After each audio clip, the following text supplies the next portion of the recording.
भोले भाले किसान अधिक उत्पादन के लालच में फंसकर रासायनिक खाद व कीटनाशकों का प्रयोग करने लगे। बैलों की जगह ट्रैक्टर से जुताई होने लगी।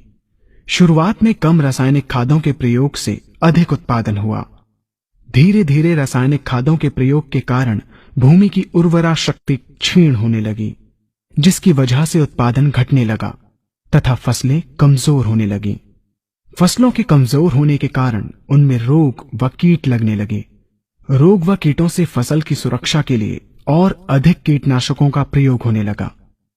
एक तरफ ज्यादा उत्पादन के लिए अधिक रासायनिक खादों का प्रयोग होने लगा, वहीं दूसरी तरफ फसलों को रोग व कीटों से बचाने के लिए अधिक विषाक्त कीटनाशकों का प्रयोग बढ़ गया, जिसके कारण उत्पादन लागत बढ़ी और किसान को लाभ कम होने लगा, बल्कि छोटे किसान कर्ज में डूबने लगे।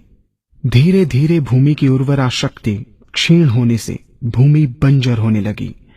रासायनिक खाद व कीटनाशकों के कारण खाद्यान्न भी विषाक्त हो गए तथा जलवायु भी प्रदूषित हो गई, जिसके कारण मानव पशु पक्षियों के स्वास्थ्य पर प्रतिकूल प्रभाव पड़ा, जिसका परिणाम आपके सामने है।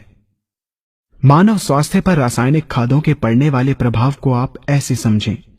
जब किसान फसल में रासायनिक खाद डालता है तो रासायनिक खाद में उपस्थित विषाक्त रसायन जल में घुलकर सबसे पहले जल को प्रदूषित कर भूमि के अंदर उपस्थित केचुए व सूक्ष्म जीवाणुओं को मार देता है।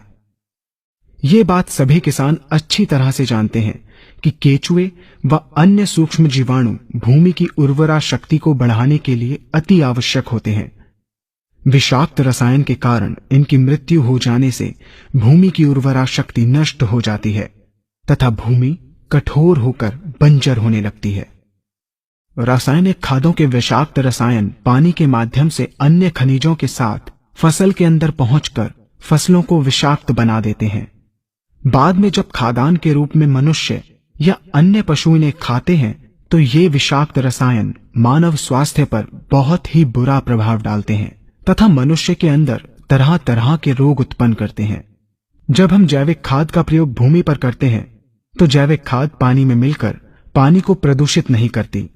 जैविक खाद भूमि के अंदर उपस्थित उर्वरा शक्ति को बढ़ाने वाले जीवाणु तथा केचुओं की संख्या को तीव्रता से बढ़ाती है, जिससे भूमि की उर्वरा शक्ति बढ़ती है तथा भूमि छिद्र युक्त एवं भुरभुरी हो जाती है, जिससे वायु और प्रकाश भूमि के अंदर गहराई तक प्रवेश करते हैं, जिसके कारण भूमि में तापमान एवं आर्द्रता का संतुलन बना रहता है और फसलें मजबूत होती हैं।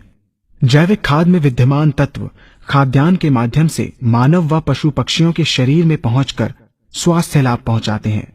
जैविक खादों के प्रयोग से फसलें अच्छी और मजबूत होती हैं, जिसके कारण उन पर रोगों एवं कीटों का ज्यादा प्रभाव नहीं पड़ता। यदि किसी प्राकृतिक कारणवश कीटों व रोगों का प्रभाव अगर पड़ता भी है तो गौमूत्र एवं औषधीय वनस्पतियों के घोल के छिड़काव करने से फसलों को रोग एवं कीटों से बचाया जा सकता है। गौमूत्र एवं अन्य प्राकृतिक औषधियों के मिश्रण के छिड़काव से